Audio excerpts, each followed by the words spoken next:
The roots of prohibition were intimately entwined with issues around race and immigration in the early part of last century. So it wasn't just Mexican immigrants and the economic depression and marijuana, it was also Asian immigrants and opiates, and there was also issues around Negroes and cocaine. There was a whole series of ways in which other drugs that weren't alcohol and tobacco were associated with horrible xenophobic attitudes towards different groups. So different groups were associated with different drugs, and scaremongering and fear and xenophobia around those groups and those drugs kind of went hand in hand.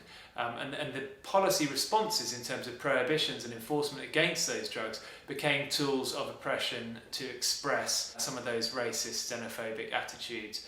So authority used, various forms of authority used the drug laws as a way of oppressing various groups that they didn't like or felt uncomfortable with for whatever reason. When Eric Holder sent out a memo basically saying that the federal government would tolerate the Washington Colorado projects if certain criteria are met around securing the state borders and not preventing sale to minors and so on. So clearly now the US is in breach of international law, is in breach of the UN drug conventions, and that puts the whole drug debate in a very interesting place, because the US has historically been the architect of the international legal drug controls, and also has been their chief sort of bulwark and cheerleader.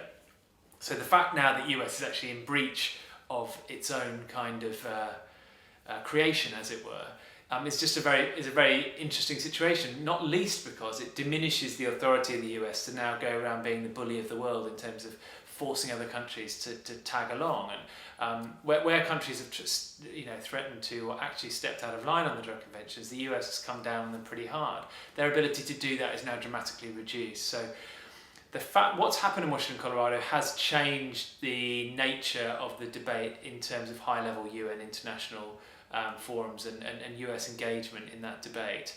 How that's going to pan out is not completely clear at this stage because it has only just happened. But I think going along to UN forums in the future, the tone of comments coming out of the US is inevitably going to be very different.